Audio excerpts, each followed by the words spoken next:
Today we will learn about pressure. Before we learn about pressure, prior knowledge of two things is required. One is the area and the other is force.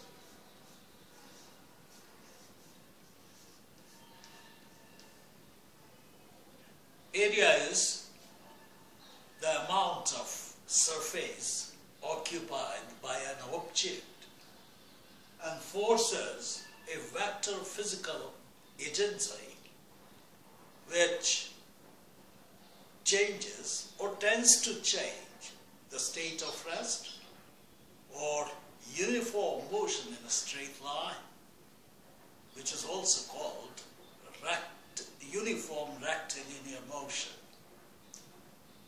So force is a vector quantity, physical quantity, which changes or tends to change the state of rest or that of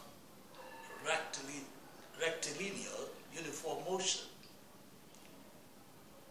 And force and area, they are related to another physical agency. Let's learn about it. Here I have got an eraser, and here is a thumbtack. And one side of the thumbtack is sharp. It has got very less area of cross section. Other side is having larger area as compared to the sharper one. If I press the larger area side of this thumbtack against this eraser surface, it doesn't get into it. But if I take the sharper side and put it inside and apply force, it gets into it. That means there is a physical quantity which, for a given force, is able to make things pierce into another thing depending upon the area of cross section. And this physical agency, for area of cross section, smaller the area, larger is this physical quantity, which we call pressure. So pressure depends upon two things: force and area. And it has been defined as force per unit area. Let's write it. Pressure is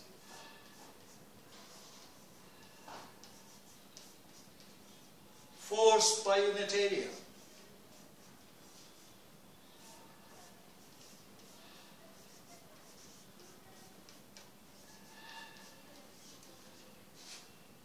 Pressure is force per unit area, or force per unit area is called pressure.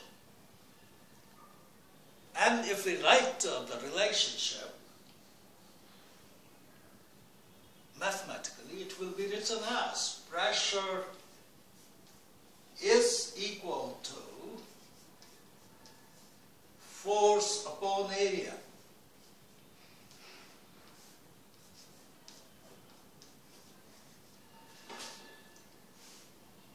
Pressure is equal to force upon area, or force per unit area is called pressure. And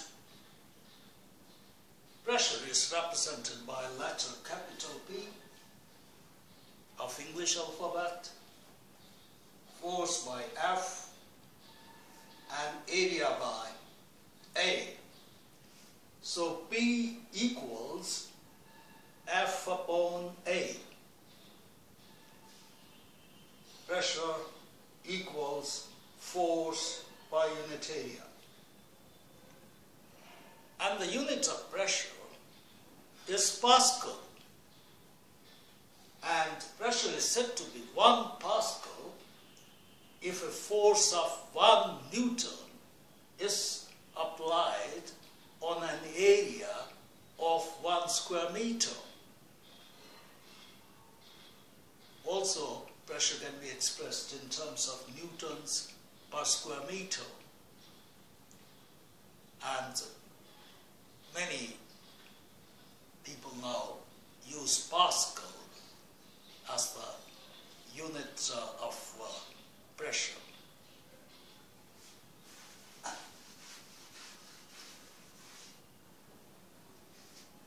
Now pressure not only is applied by the external force, fluids have got their own pressure due to molecular movement and due to their weight.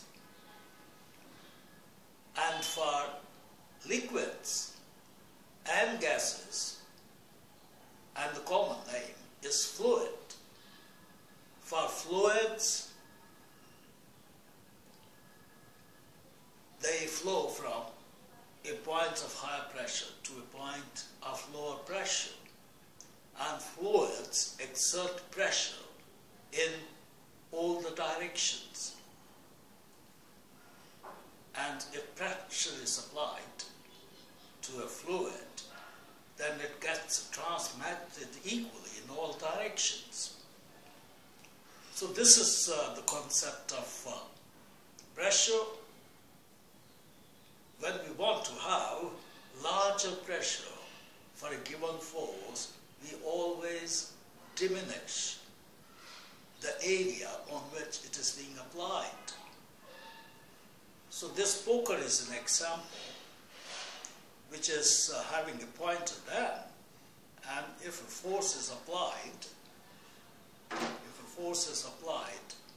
on the sharper side, which has got a smaller area of cross section, it is able to really pierce into the other object. And also when I hold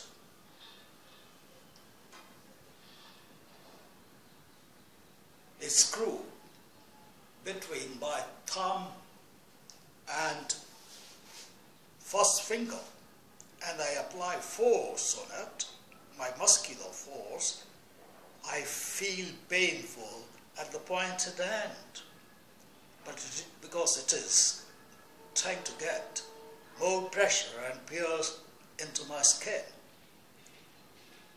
So pressure depends upon 2 things. One is the force. Greater the force, more is the pressure. And secondly, it depends upon area of cross section. And this depends in an inverse relationship on the area of cross section. Shorter the area on which force is being applied, more will be the pressure.